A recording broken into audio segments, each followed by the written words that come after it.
Hey, what's up, everyone? Welcome back to Blue Chip Prospect. Today, I wanted to take the time to analyze every cap situation for every single team in the NHL and basically just rank them in this tier maker that you see on the screen. There's a lot of teams that are in a good situation, a lot of other teams that are in a very bad situation for the future. So, I want to take a look at that and yeah, that's basically it. So sit back, relax. Please take the time to like and subscribe to the channel. If you like what I do, it helps me grow a lot, and that's what I'm trying to do. And also, if you're on mobile, please press that hype button or whatever it is. It helps shoot the video to more people. So that helps the growth too. All right. So let's get this started.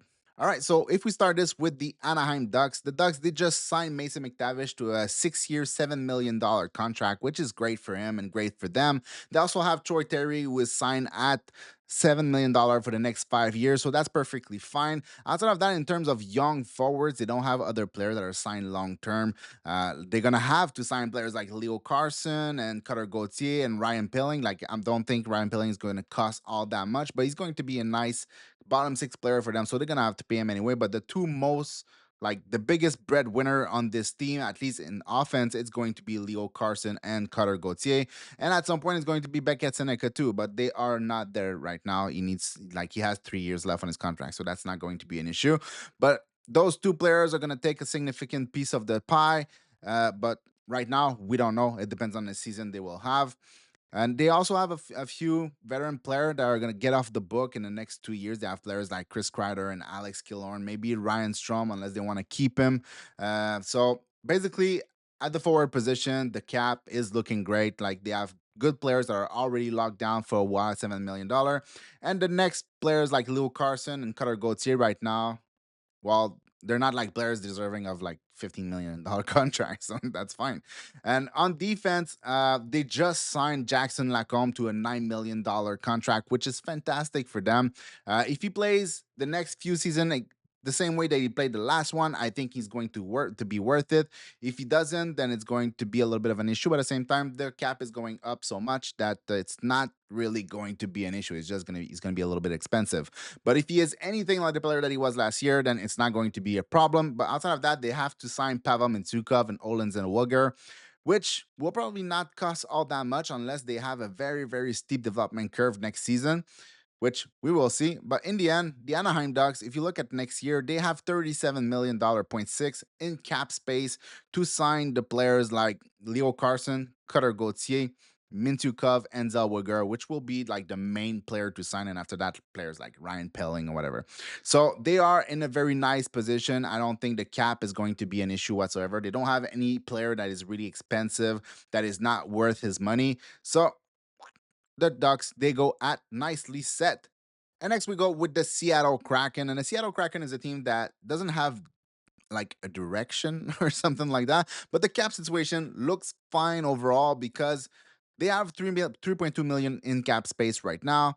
But they have like young players like Matty Beniers that's already signed to a lengthy contract at 7.1 million for the next 6 years. They also signed Chandler Stephenson to a $6.2 million contract for the next 6 years. Again, is he worth that money? Not last year. When he was with Vegas, maybe, but then last year, no. It depends how he jumps back. But outside of that, like, they have McCann maybe that they're gonna want to sign in the next couple of years, unless they trade him at the trade deadline and get something back. I can see this team going like in the playoff or anything like that. So it's really hard to see them like re-sign any of these players, or any of these players really wanted to re-sign there. On defense, Vince Dunn in the next 2 years, they'll have to pay him. He's going to be probably commanding a little bit more of a salary, like jump than 7.3. He's putting a lot of points on the board. He's not my favorite defenseman, but I think he will, especially with the cap that's going up, he's going to deserve that 8 or even maybe $9 million contract at some point because he's just that much productive. They also have Brendan Montour that's signed for the next 6 years at 7.1 million. So that is fine. Ryan Lindgren at 4.5. It's a bit much, but it is what it is. Riker Evans maybe grows a little bit, and they have to pay him a little bit more, but he's an RFA. I think like he's not going. It's not the type of guy that's going to cost a $9 million in the future. So that's going to be fine. And the goalie situation, they have Joey Daccord signed at 5 million for the next 5 years, and Grubauer at 5.9 for the next 2 years. So if we look at the cap situation in the next couple years, here they have 36 million dollar in space just next year, and they really don't have that much to sign next year. Like the players that are like they're probably gonna want to extend Jaden Schwartz a little bit. Maybe like he's a little bit on the older side at 33, but I'm sure they're gonna want to keep him if he wants to stay there. Outside of that, like Jordan Burley, I don't know, Mason Marchment, Eli Tolvanen, like nothing, like none of those players are players that are core to your team. They're no like Cutter Gauthier or Leo Carson type of player, and they're gonna have basically the same amount of money available to them that the Ducks will have. But the Ducks have a lot of good players to sign, so I think their cap situation is fine. It's just that they don't have really a direction, and there's like before they need to sign any of their high end player, like let's say Berkeley Captain or something like that. There's like 3 years left. And here we have a little notification saying that Connor McDavid signed for 2 years at $12.5 million. We will talk about that a little bit later when we get there. So I think Seattle Kraken, like they're nicely set, right? There's nothing else to say. I think if you were evaluating the team on top of the cap situation, I wouldn't have them there, but they don't have money problem, and it's yeah, they're fine. And if we take a look at the Utah Mammoth, I think the situation is a little bit similar to Anaheim in the sense that they're not in money problem, at least not right now. Right now, they have $5.7 million available of space at this moment, and they have players like JJ Peterka that is signed for 7.7. They have Clayton Keller at 7.1. They have Dylan Gunther at 7.1. So they have a lot of their very good player are signed. Jack McBain at 4.25 million. I think the only player that's really going to cost a lot of money is going to be Logan Cooley. And I think I read today that he refused a 9 point something million-dollar contract for the next 8 years. So he's going to be an expensive one, I guess. I think he will deserve it. Like once the cap jumps by another 10 or 15 or 20 million, I think Logan Cooley will be like that type of $9 million more type of player. But at this moment, he is not that. But at the same time, if they sign him to an 8.5, 9.5 now, there's a very good chance that by year 4 of that contract, he is a player that is worth his money or maybe even more than that. So he's a very dynamic player. He could be a very, very good player. He's a superstar in the NHL. He has that type of dynamism in his game. So I think like he's gonna wait. I guess he's gonna bet on himself, and they're gonna have to sign him to a 10 or $11 million contract, which sounds ridiculous when you say it now, but when you see the cap going up, then it makes a lot of sense. Also, as I'm doing this and I see that it's taking a lot of time per team, what I'm gonna do is I'm going to do the West today. I mean, I'm gonna do the East another day because if not, this video is going to go like way too long. So if we look at the defense, basically their best defenseman, Mikhail Sergachev, is signed long term for another 6 years at $8.5 million. A great contract, a great player. I hate that Montreal traded him for Drouin, but it is what it is. Hindsight is 2020, right? I was happy to get Drouin in Montreal. Just I was not happy to leave to trade Mikhail Sergachev, but it is what it is. Sean Dursey, 6 million for the next 3 years. 3.5 for Nate Schmidt and Oli Mata. So basically, the defense is rough in with the Utah Mammoth. When you look at that, John Marino is good though. I think they're gonna want to resign him when he gets to his UFA years, and he's gonna cost a little bit because he's a good player. So John Marino and Mikhail Sergachev are really like the two best player in there. Chandler Z put up some points. He's not a bad player. He's just not a great player. And then they have Vemelka in the net, 4.5 for the next 5 years. That is perfectly fine. So they are in a good situation. If you look also in the next couple of years, they have $38.6 million available to them next year. I'm pretty sure. Does that include like next year's salary cap augmentation? I think it does because I mean, I hope so. Or they will have like 48 millions. I'm pretty sure it does. So they don't have that much to resign right now. Like I said, they will have Logan Cooley, who's going to cost probably 10 million plus, and they're going to have Barrett Hayton, who's a very good player too, who's going to cost. I'm sure he's going to cost at least like 6.5, 7.5 million dollar. Like he's not a big producer. He has like 45 points last season, but he's good at everything on the ice. He's good on both sides of both sense of the ice. How do you say that in English? Both way. Anyway, he's good with and without the puck. Looking for my words here. And like he can also score. He's big. He's heavy. He's good on the face-off dot. Like he can do basically everything. He's one of the players that I would like the Habs to trade for as a for to see. So, yeah, I think he's gonna get paid. Like it's not gonna be a $10 million contract, but would I be surprised if they pay him like a $7 million, like Mason McTavish or something like that? I wouldn't be surprised at all. So, yeah, that's it for them. I think they are in a good situation. They don't have too much coming up. Like, yes, they have like here just Logan Cooley and Barrett Aiton is going to be like a 15, but more like a 17, maybe $18 million contract, and they have 38 available. So that's 20 left for the rest, which is nothing, not that much. Like the rest is Alex Kerfoot, Nick Schmaltz, which I think they're gonna want to resign. Like I like Nick Schmaltz a lot, and he's gonna be paid more than what he is paid right now. So yeah, I think they're fine. They're in a good situation. Another team that's going to be in the nicely set here. And now, if we take a look at the Vegas Golden Knights, their situation is not that bad. It could be worse. Obviously, it's not going to be as good as teams that are reconstructing their roster, like Anaheim or Seattle, or basically everything that we've done so far. But when you look at it, they have Mitch Marner for the next 8 years at $12 million. That's really good. Like Mitch Marner at 12 million or Kaprizov at 17. Seems pretty easy to me.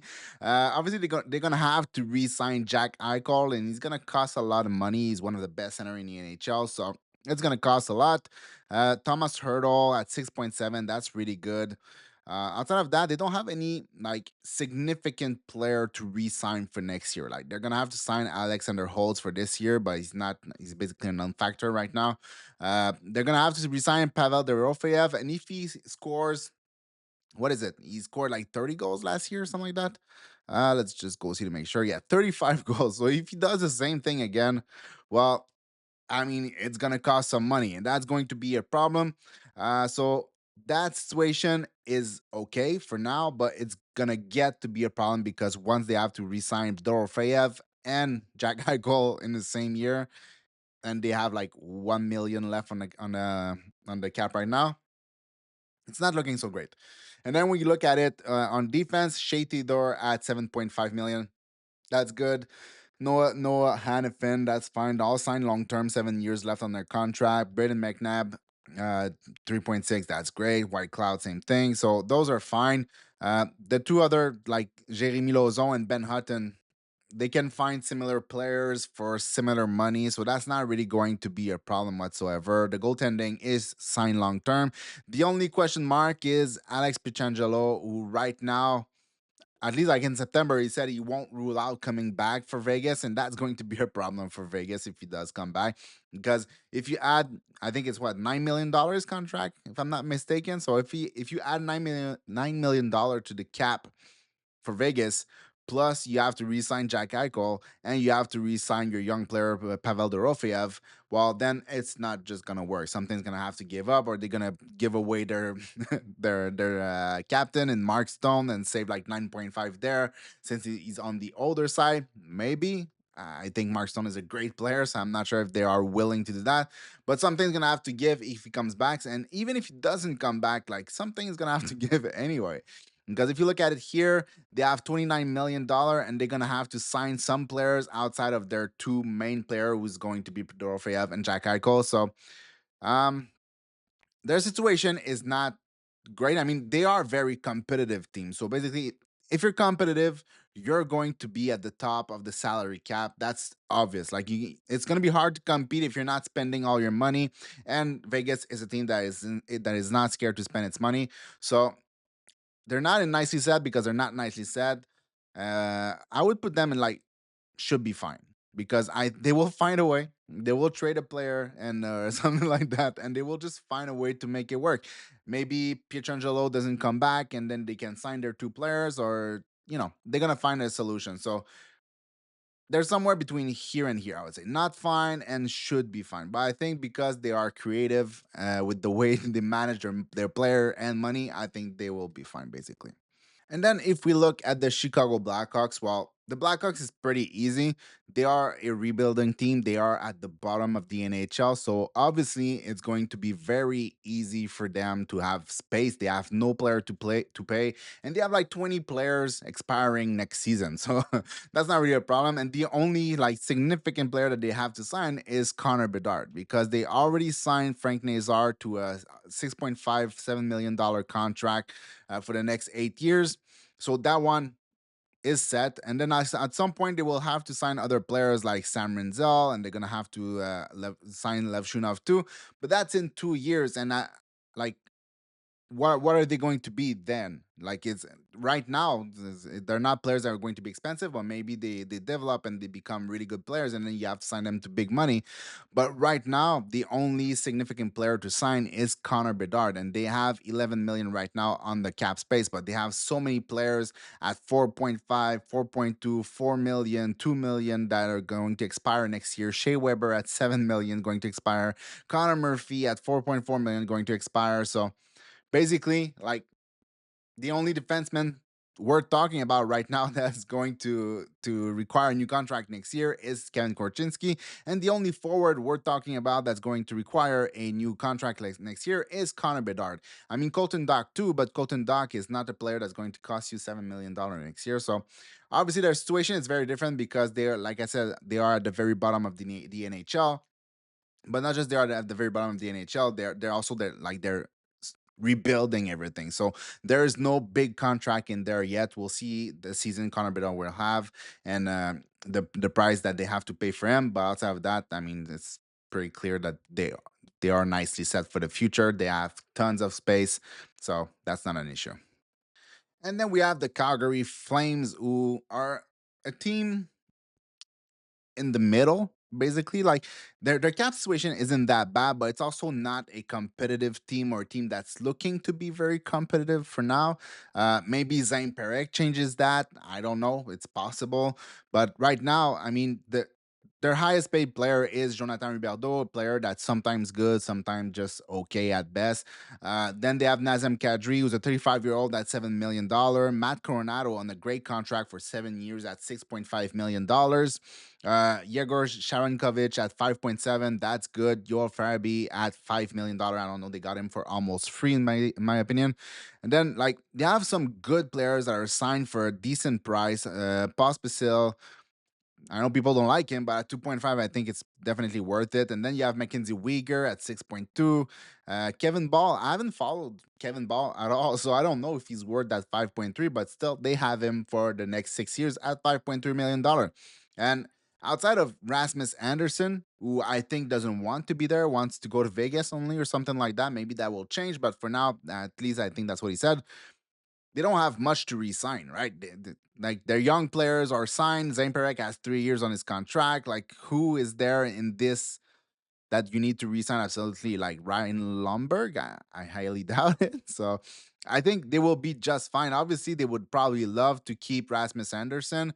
Maybe they will have to trade him or something like that to get something back. They also have Dustin Wolf signed for the next 8 years at $7.5 million. So the goaltending situation is it's perfectly fine. And they have quite a lot of money. They have $26.2 million left next year, and they have like nothing to sign that's really important. Like I said, there's Rasmus Anderson, but Rasmus Anderson, I think, doesn't want to stay there. So it's not really a problem if the player doesn't want to be there.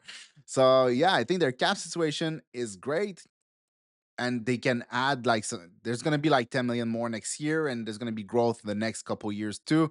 And so they can sign their future players like Zayn Perek, and it's not going to be an issue, but that's in 3 years, so there's really no problem there. The thing is, like their cap situation is good, but it's a team that's like in the, it's in the middle. They're not sure if they're actually competitive or if they're not competitive. It's like, yeah. So I'll put them in the, we'll be fine or nicely set.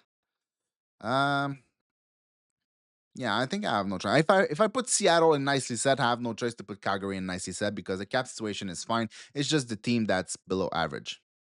And then you have teams like the Colorado Avalanche, who they're always tight basically, but they're trying to find ways to make it. I think the biggest problem with the Avalanche is they have to re-sign Martin Nikach next year, and they have to re-sign Kale McCarr after that. So not next year, but they could try to do it in the next summer, obviously.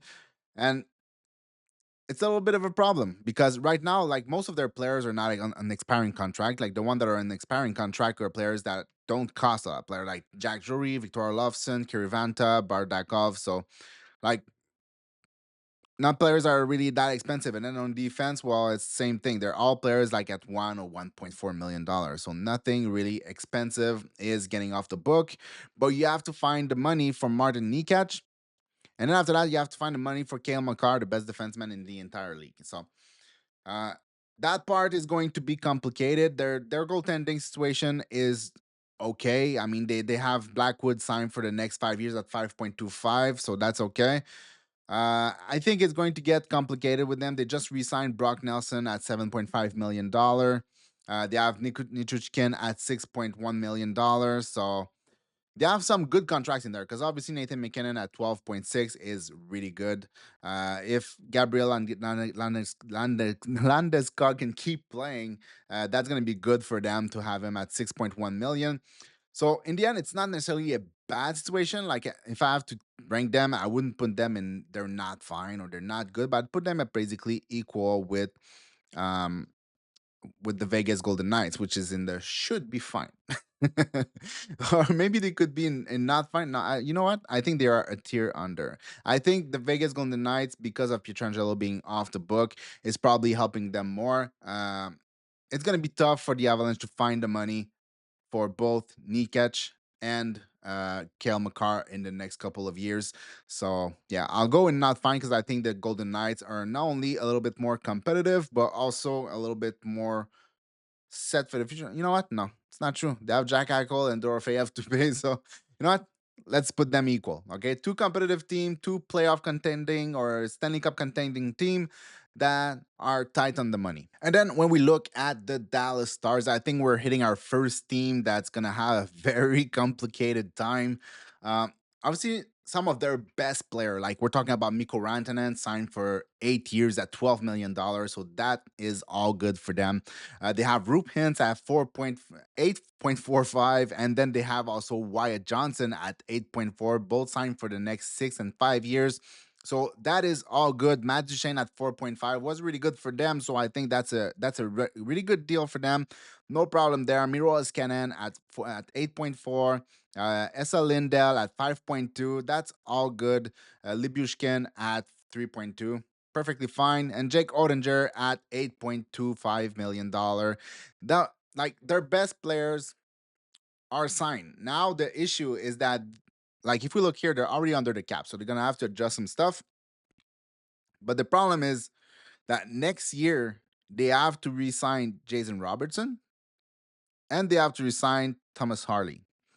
So that's a lot of money. I mean, I think the cap is going up by like $8 to $10 million, something like that next year. So that's basically going to be all going to one of those players. So they have to find an extra like $10 million, something like that, and even more because you have to resign some dev player. Like, if you're gonna lose Jamie Benn, you're gonna have to resign Maverick Book, who's going to be like their third line center or something like that.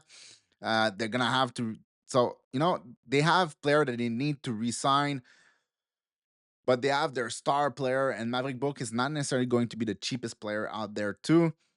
So it's gonna get complicated because they are already under the cap ceiling, and there's not that much going off the book. Like, they have Tyler Seguin in 2 years going off the book, who's basically $10 million, but it's not next year, and they need it for next year.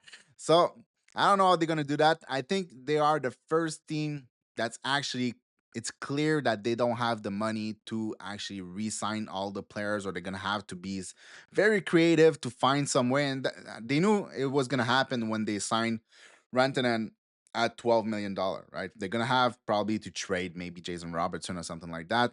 We'll see how it goes, but I think they're in not fine. Like, they're not in not good, but I think they are in not fine. They are the first team that's actually like might be out of solutions and will have to trade one of their very good player to actually make space for another player. And then the next team on the list is the Los Angeles Kings, and this one is a little bit more complicated. I wouldn't say they're as bad as teams like the Dallas Stars, or but they might be in the same spot as teams like the Vegas Kings or something. The Vegas Kings, the Vegas Golden Knights, or something like that. Because first, they're losing Andy Kopitar next year. He's retiring, so they don't have to resign him. That is fine. They have Kevin Fiala signed at 7.8 for the next 4 years. But they don't have a lot of players that are signed long term. Philip Danault's gone in 2 years. And the big player that they will have to resign this summer is going to be Adrian Kempe. It's probably their best player right now, outside of Kopitar, obviously, and is going to be very, very important to sign. So basically, the money that he's gonna ask is the money they're gonna pay. So yeah, I think that that part might be a little bit complicated because they just have like $1 million of space, and then on defense, Drew Doughty for the next 2 years at 11 million, Cody Cici at 4.5 million, Mikey Anderson's a good player. They have like some good players, but they're gonna have Brent Clark, who's probably going to be given all the chances to explode offensively and be the player that drafted him in the top 10 for. At least I hope they will do that. I mean, it wouldn't make sense to do otherwise. So if he does have a great year offensively, a type of Luke Hughes offensive season, it's very possible that Brent Clark will demand a long-term, very expensive contract, and a $7 to $9 million contract for the next couple of years if he has a great year. But he's definitely that type of player who can have an explosive offensive year. That is not an issue for him. He's very, very talented and very, very good. Uh, and Andrian Kempe. So those are the two players they will have to re-sign that will be very, very important this summer. Will they have the money to do it? Like because of like this the salary augmentation, the 10 million that's being added, plus their $7 million that they're losing or adding to their cap basically with Anze Kopitar that's retiring. They're gonna get some money, and then are they gonna re-sign Andrei Kuzmenko for 4.3 million? I doubt it. So basically, they're gonna be tight next year because they're gonna have to sign good players to good contracts. But right now, I don't think they are in a position where they are going to lose players, or they're gonna have to move players to actually make space for those players. I think they're gonna have the necessary cap. So I wouldn't put them in nicely set because like they'll be like at the top of it, but I'll put them in. Will be fine because they're definitely not at the same place as the Vegas Golden Knights and the Colorado Avalanche, but they're also not in the same place as teams like Calgary or Anaheim who have all the space in the world. And then we have the famous Edmonton Oilers, and they just re-signed Connor McDavid to a $12.5 million contract for the next 2 years, which is basically the exact same cap hit that he had the year before, or for the last 8 years, basically. It's an amazing contract for Edmonton, but at the same time, it's a show me contract, and it's the other way around. It's not a bridge contract where it's a show me player, like player, show me what you can do, and we'll give you a big boy contract. It's the other way around. It's the big boys saying to the team, show me what you can do. Can we win it? Like obviously they are a very competitive team. They've been to the Stanley Cup final twice in a row. So they are one of the very, very best team in the NHL. They have two of the very, very best player in the world, and they have one of the very, very best defensemen in the world too. So I think they are a very competitive team. But basically Connor McDavid is saying, "You have 3 years to show me what we can do, or I'm out of here." That's basically it. If he wanted to stay there no matter what, then he would have signed for more money for a long term, and he did not. So it's basically that's pretty simple. So yeah. So in terms of contract, Leon Draisaitl for 8 years at $14 million. Great deal. That's perfectly fine. Connor McDavid, best deal in the entire NHL. Zach Hyman at 5.5. Great deal too. Nugent Hopkins at 5.1. Great deal. So they have some great deals. And then they have Trent Frederick at almost $4 million for 8 years. All right. I don't know where that come from, but it is what it is. And then, well, they have Nurse at 9.2 and Evan Bouchard at 10.5. That's perfectly fine. They just re signed Wallman to a 7 times 7, so a $49 million contract. I think it's rich for what he is now, but I think like with the cap going up, it's going to be okay in the end. But it's just It's a lot. $49 million for for Jake Wallman is still a lot, and they're gonna have to somehow find the money to re-sign Matthias Ekholm for like a 2 year contract or something like that. Obviously, he's going to be a little bit older. He's already 35 years old, but he's the anchor of that defense. He's so important that they can't let him go. They have to find a way to sign that player, and he has to stay good for them for at least like another 2 years. They don't have anything to replace him, and like I said, he's the anchor.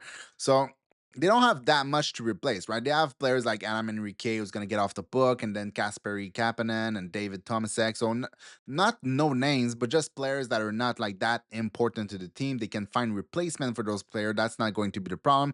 The biggest problem is going to be to re-sign Matthias Ekholm to still anchor that defense, and maybe to find a goalie at some point who can actually like tend the goal. That can actually be good. Like Stuart Skinner could maybe go back to no, not even go back. Like maybe he could be good. Let's say that there's a chance he could be good, but I'm not convinced.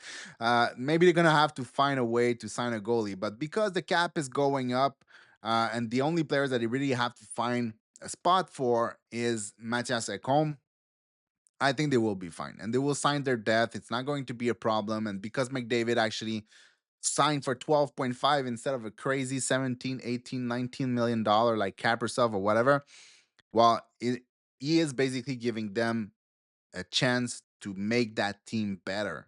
And that is super important. That's a guy that wants to win for sure because he's on a team that's really, really close to winning, and he's giving them the chance to win. He's extending his contract basically by 2 years at the same amount, and it will give them a lot of money for them to actually find a goalie or solidify the defense, or actually like try to not just contend in the Stanley Cup final, but actually win that Stanley Cup final. So I think that when we look at all this, the cap situation isn't bad. They don't have that much to resign, and they're gonna have the space because of that free gift from McDavid. So I think they will be fine. They are not a nicely set. Obviously, the nicely set team are usually rebuilt team. They're never like team that are contending. But I think because of McDavid, they are a step above Colorado and Vegas in terms of cap situation. And then we have the Minnesota Wild, who's in a completely different situation where the Oilers got a McDavid that said, I want to win, give me less money, but build a winner. And then you have the Minnesota Wild, who has Kaprizov saying, give me the money, I don't care about winning. I'm not sure if that's the case. Maybe not, because the cap is going up. But what I'm saying is that he actually went for the bag. That's what he wanted, and he got the bag, and he deserves the bag. There's no way around it. The guy is 28 years old. He's one of the best player in the NHL, one of the best winger. He's extremely dynamic as a player, so he deserves that money. That is not the issue. It's just that after that, it becomes a little bit more complicated to build a winner around a $17 million contract. But maybe it's doable. We'll see. But they also have Matt Boldy, who's one of the another very, very good winger in the NHL, but he's signed for $7 million for the next 5 years, so that is perfectly fine. Joel Eriksson Ek signed at $5 million. That is great. Marco Rossi, they just signed him for $5 million. They didn't want him, but now they decided they wanted him. Um, Weird franchise a little bit.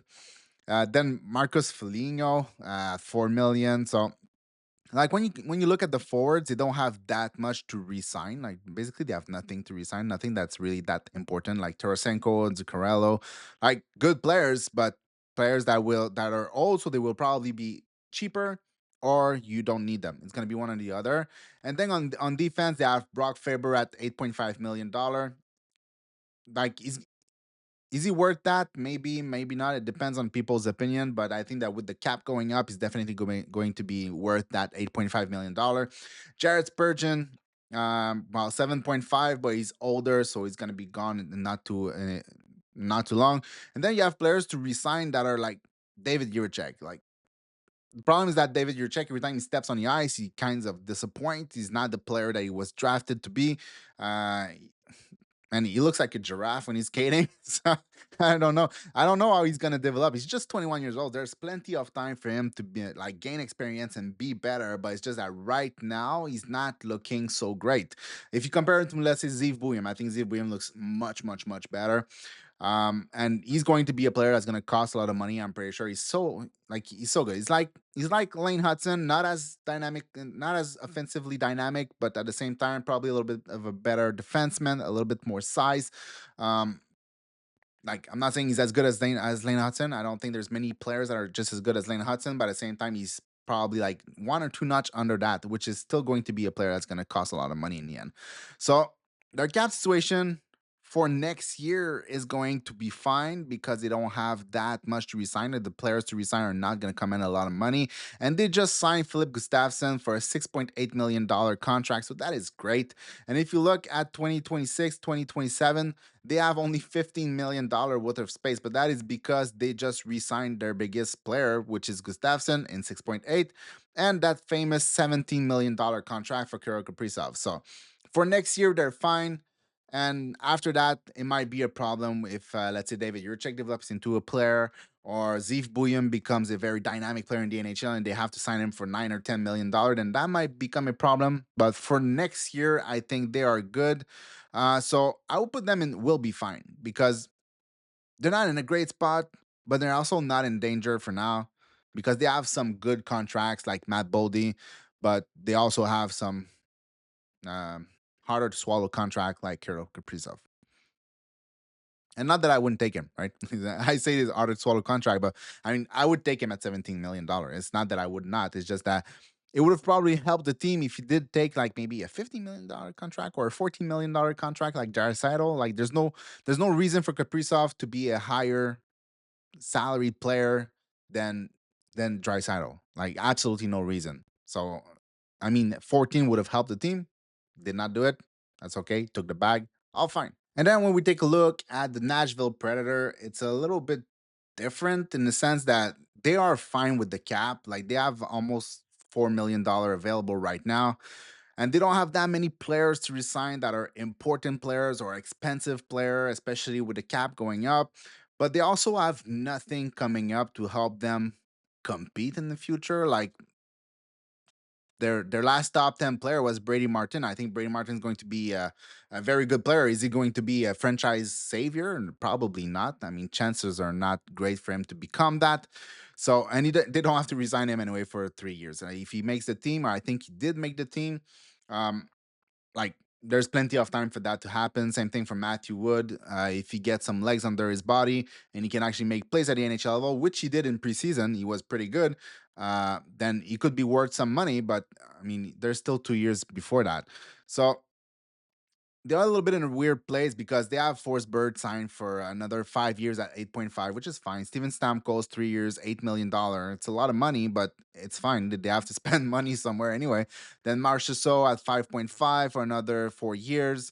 Ryan O'Reilly, and then they have players that are going to expire, like Eric Alla, Luke Evangelista, that are trying to no, not Luke Evangelista, sorry, Cole Smith, Fedor Zvechkov, Michael McCarron, Zachary Lheureux, Tyson Jost, Justin Barron, Spencer Stashny, Nick Blankenberg. So really, like, there is no player in there that are really like core players or players that are going to be expensive. So they will have the money, and like I said, they have nothing that's going to be a very expensive player to sign in the next couple of years. So they are nicely set.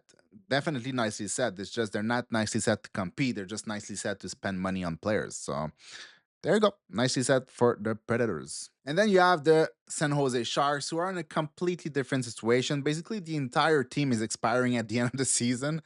Um, like they have Wenberg and then Skinner, and Ryan Reeves and Ty Dellandrea and Philip Khrushchev, Colin Graff, Ostapchuk, and then the entire defense is due next year.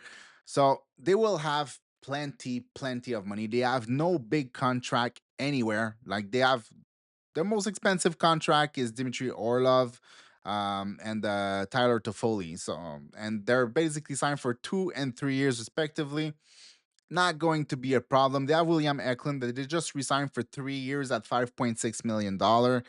Um, so really, like, not a lot of money put anywhere. Even in the goalie, 2.5 million for Nedeljkovic, and then they have 2 million for Yaroslav Askarov.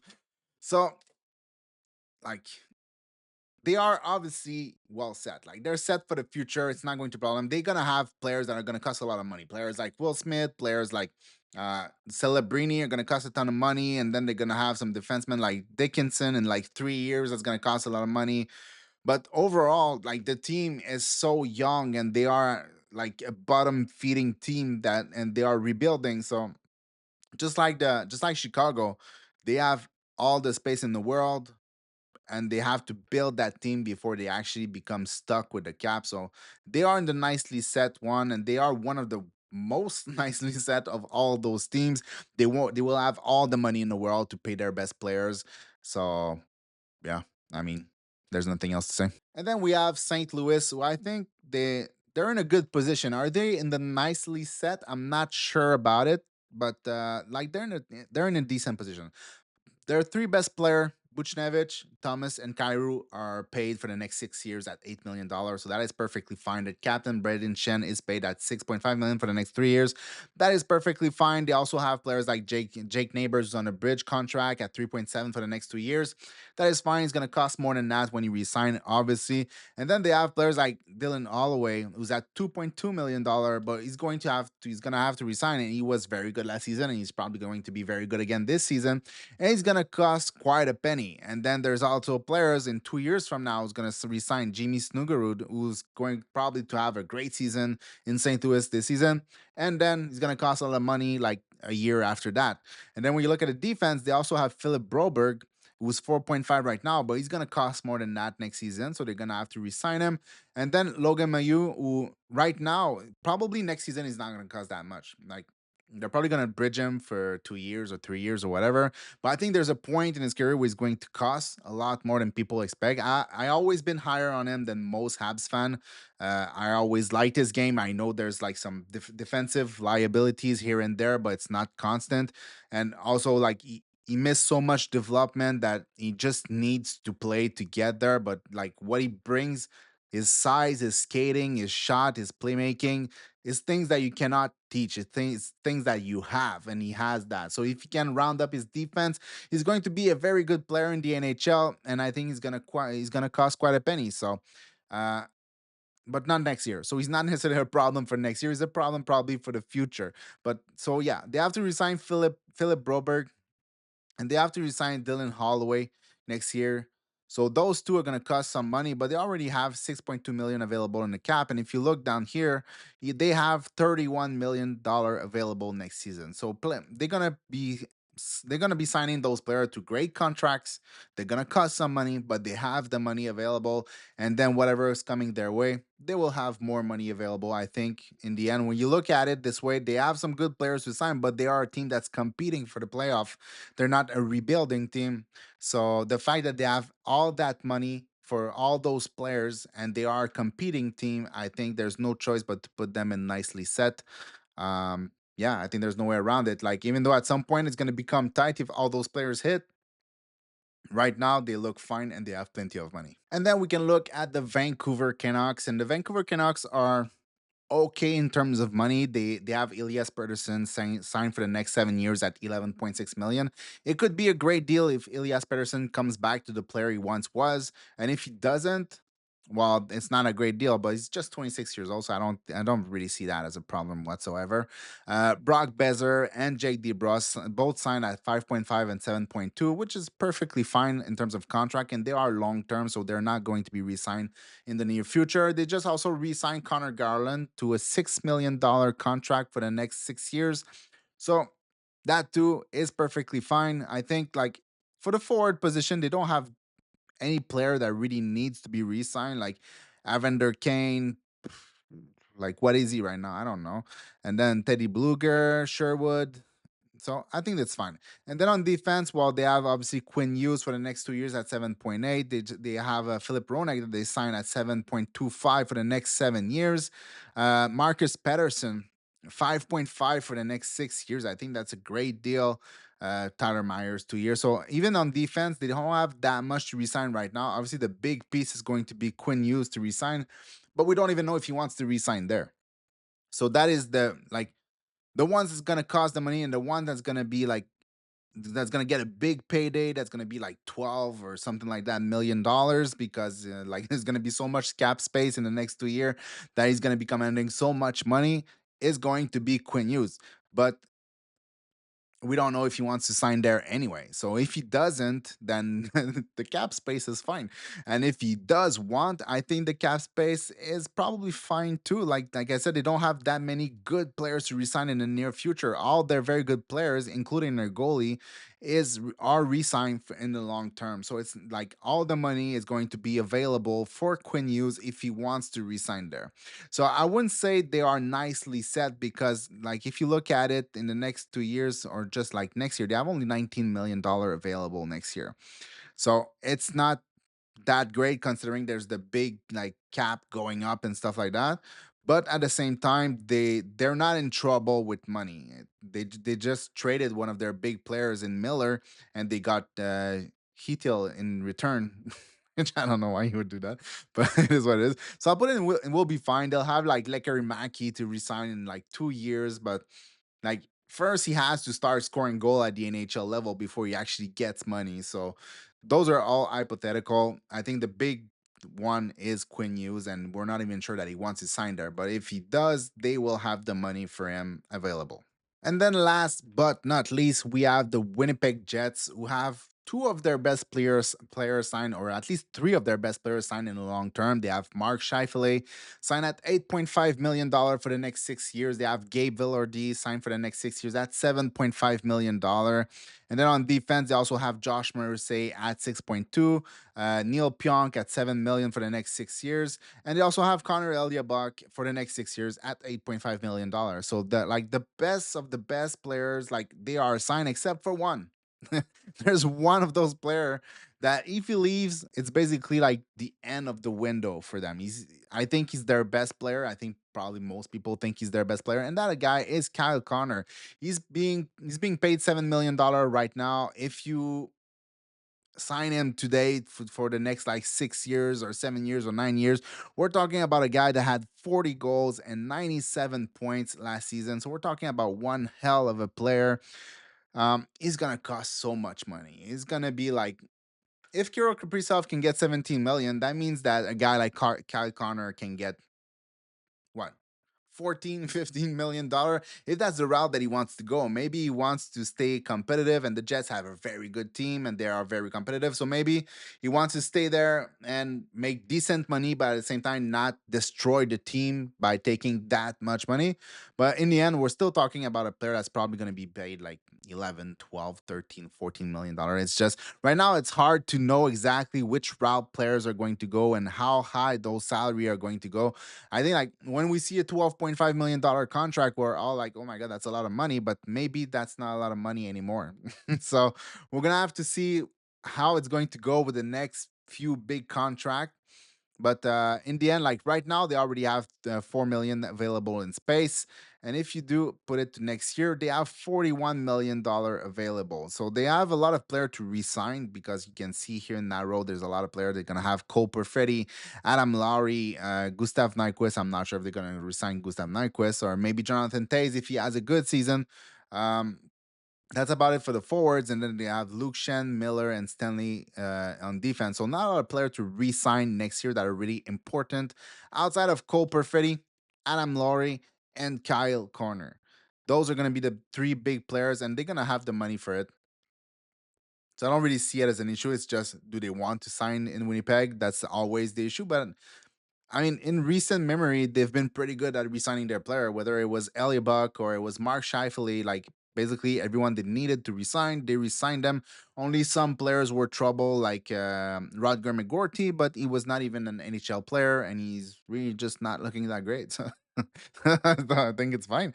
So yeah, I think they are basically they are well set. Right? If they have $41 million next year, and they have three good players to resign, but like I don't think Cole Perfetti and Adam Laurie are gonna be commanding $10 million each. Like they're gonna have some money. Adam Laurie is a very good defensive player, and he's captain of the team. He's gonna cost some money for sure. And Cole Perfetti is a good player too, so he's gonna cost some money for sure. But they're not going to be $10 million contract players. But Kyle Connor will be, and probably much more. So it's going to cost some money, but for now they're fine, and they don't really have to worry all that much for a little while, because like Dylan Sandberg is signed 3 years, Josh Morrissey is signed 3 years, Eliel Buck for the next 6 years. So they are in good hands. I would probably put like it's funny because they are a competitive team, a very competitive team, even. But I think they are in the nicely set. I think they don't have gargantuan contract or whatever that word is. Yeah, nicely said. That's how I say it. It's so basically, if you look at this in the nicely said, we have a lot of rebuilding team in Anaheim, Seattle, the Mammoth, Chicago, and then we have middling team like the Calgary, Nashville is not middling; it's just bad. And then we have San Jose. We also have the Blues, who are a really good up and coming team. And then we have the Jets, who's basically a Stanley Cup contending team. Then we have in the will be fine. We have LA, the Oilers, Minnesota, and Vancouver. And then we have the should be fine in Vegas and Colorado. And the not so fine, well, we have Dallas. So yeah, that's it. That's what I wanted to do today. I want to do all the teams, but then quickly realize that I can't do all the teams because it's going to take so much time. So that is it for today. I'll do the next one this week, probably something like that. So see you in the next one. Please take the time to like and subscribe. Peace.